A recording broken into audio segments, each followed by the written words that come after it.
কিছুদিন হলো বেলা একটু বড় হয়েছে, সন্ধ্যা এখনো নামেনি। গ্রিন মুগ ডালটাকে আমি বয়েল করে রাখলাম।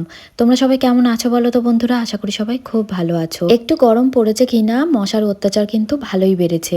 আজকে সন্ধ্যার কফির সঙ্গে আছে আলুর চপ, আর তার সঙ্গে আছে ডিমের চপ। শীতের আমেজ তো আর নেই বললেই চলে, তবে এখনো রাতের দিকে হালকা একটু শীত করে। আর বন্ধুরা, তোমরা যারা যারা আমার ব্লগ দেখছো তাদের ওখানে এখনো কি শীত আছে?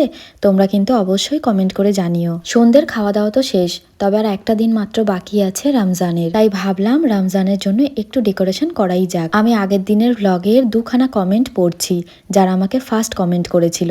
সালমা সুলতানা আমাকে বলেছে, দিদি কিছুদিন হলো আমি আপনার ব্লগগুলো দেখছি, আপনার ব্লগগুলো বেশ গোছানো, তার সঙ্গে কথাগুলিও অনেক সুন্দর।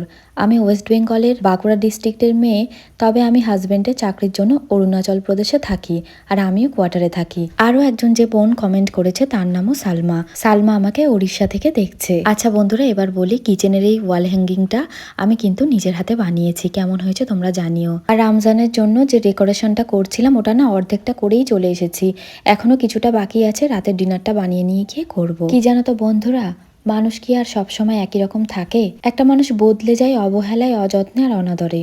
ঘৃণা যখন একটা মানুষের অনুভূতিগুলোকে একটু একটু করে নষ্ট করে দিতে থাকে, সেই মানুষটাই নিজেকে তখন বদলে নিতে বাধ্য হয়। তবে কি জানো তো, এই পৃথিবীতে বাবা মা ছাড়া কেউ একজন থাকে যে আমাদের অনেকটা আপন হয়ে থাকে আর অনেকটা নিজের হয়ে থাকে। হয়তো তোমার অনেকটা রাগ, কিন্তু খুব পছন্দের কারোর সাথে রাগ করে বেশিক্ষণ থাকতেই পারো না, হয়তো এটাই তোমার একটা দুর্বলতা। অভিমান শব্দটা অত্যন্ত দামি, এটা ভীষণ আপন মানুষ ছাড়া হয় না। হয়তো কারোর প্রতি বিরক্তি থাকতে পারে কিংবা অসন্তুষ্টি থাকতে পারে, তবে অভিমান থাকে না। অভিমান খুব দামি শব্দ, এটা যেখানে সেখানে ব্যবহার করা যায় না। সত্যি বলতে একেবারে আপন মানুষ ছাড়া রাগ, অভিমান এই শব্দগুলোকে গুরুত্ব না দেওয়াই ভালো নিজের জীবনে। কিন্তু এই ব্যাপারগুলো বড্ড সুন্দর। তাহলে বন্ধুরা, সবাই সবার একান্ত আপন মানুষটির সঙ্গে ভালো থেকো, সুখে থেকো। তোমাদের সঙ্গে গল্প করতে করতে আমি রান্নাও করে ফেলেছি। এবারে যে ডেকোরেশনের কাজগুলো বাকি থেকে গিয়েছিল সেটাই করে ফেলছি।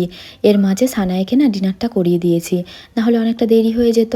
ওরা আবার সকাল সকাল স্কুল থাকে কিনা। আমরাও ডিনার করব, তবে এই লাইট লাগানোর কাজটা আমি কিছুটা করেছি, আর তারপরে আর সম্ভব হচ্ছিল না। সানায়ের পাপা কমপ্লিট করে দিল। আর কেমন লাগছে বলো তো বন্ধুরা? আমার সমস্ত বন্ধুদেরকে জানাই রামাদান মুবারক।